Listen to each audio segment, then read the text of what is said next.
Bonjour à tous, on est sur Globule Radio au camp de base de la Grande Cordée, donc à la place du Triangle à Chamonix.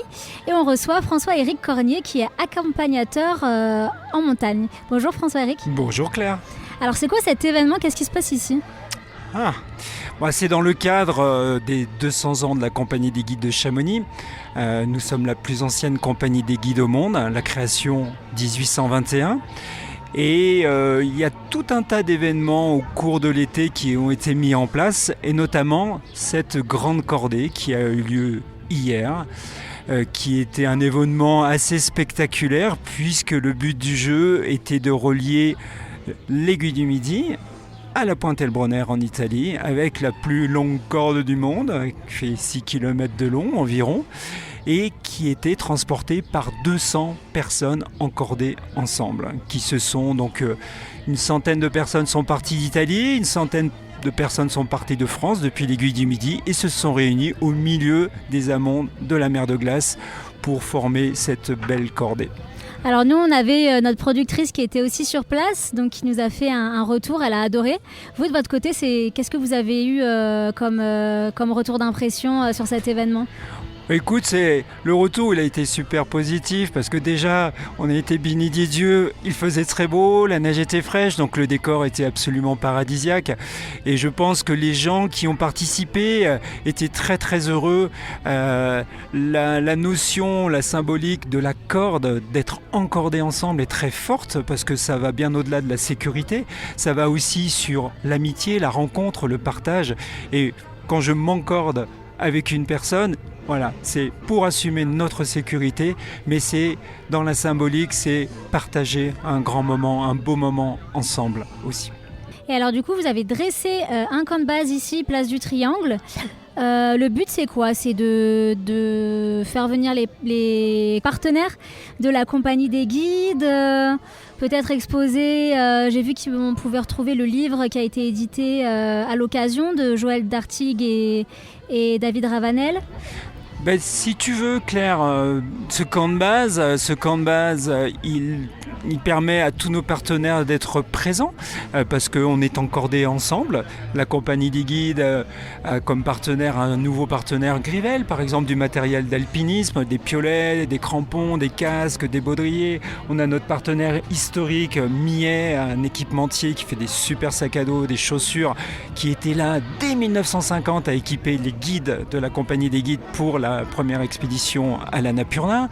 On a le département de la Haute-Savoie qui est présente, on a la société de prévention et secours en montagne La Chamoniarde.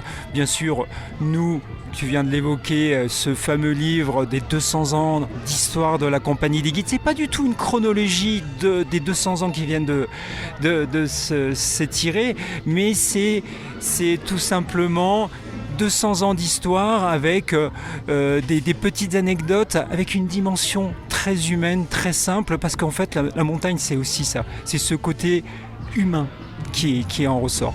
Voilà, donc là on se retrouve tous ensemble, tous encordés ensemble sur notre camp de base, donc place de Triangle de l'Amitié. Tu vois, rien que le nom de la place est évocatrice, au pied de la Maison de la Montagne, qui est le plus ancien bâtiment de Chamonix, parce que les fondations datent du début du XIIe siècle, c'est un ancien prieuré. Donc voilà, toute cette symbolique, elle est belle, camp de base, amitié, encordé, partage. Et alors j'ai une dernière question que j'évoquais avec Jennifer, qui est aussi accompagnatrice en montagne, qui me disait que c'était important aussi de dire qu'il y a 180 guides mais aussi 50 accompagnateurs. Donc souvent dans la compagnie des guides on parle des guides de haute montagne, mais il y a aussi une grande partie qui est dédiée aux accompagnateurs en montagne qui font aussi leur part du job, si je peux dire. Oui, tu as tout à fait raison, parce que compagnie des guides de Chamonix, dans l'intitulé tu as guide. Et historiquement, ça a été fondé par des guides pour aller en haute montagne, le ski hors-piste, le ski de randonnée, l'escalade. Et puis, à la fin des années 70, un nouveau diplôme d'État est apparu, accompagnateur en montagne. Moi, je dis avec beaucoup d'affection, guide de pâturage. C'est dédié, on va dire, à la randonnée. Mais à la randonnée, c'est Ça peut être de la demi-journée thématique autour de Chamonix. On peut aborder la biodiversité, le réchauffement climatique, la faune, la flore, à des choses beaucoup plus sérieuses, engagées, comme le Tour du Mont-Blanc, des Chamonix-Zermatt, des randonnées avec bivouac. On ne sera même pas en refuge, mais on sera sous notre tente avec une belle notion de liberté, parce que là, tu choisis l'endroit où tu veux dormir en direct live, en fonction des conditions. Donc, la part de la moyenne montagne est belle et est omniprésente à la compagnie des guides de Chamonix, et effectivement nous sommes 60 accompagnateurs en montagne. C'est-à-dire que comme ça, on peut proposer la montagne sous tous ses aspects, et il n'y a pas de notion de performance, d'altitude forcément, et tout le monde y trouve son compte. Oui, c'est vrai qu'au moins avoir guide et accompagnateur, ça permet à tous de s'y retrouver en fonction de ses capacités, de ce qu'on a envie de faire. Merci François-Éric Cornier. À tout à l'heure. Alors François-Éric Cornier qui est le speaker de ce camp de base, donc on va entendre toute la journée, j'imagine. Oui, je vais boire un petit coup, manger du miel, et je me suis retrouvé propulsé dans cette nouvelle fonction, mais je ne suis que professionnel de la montagne à la base. Mais c'est un métier speaker, c'est comme animateur de radio. Merci. Restez avec nous sur Globule Radio, on se retrouve très vite avec d'autres invités qui sont ici au camp de base, place du Triangle à Chamonix, notamment Julien Bailly qui va venir représenter la Chamoniarde, et on va aussi avoir un invité particulier, Yves Abraham, qui fait partie du club philatélique. Ils ont sorti des timbres à l'occasion des 200 ans de la compagnie des guides, ils vont nous raconter comment ça se passe.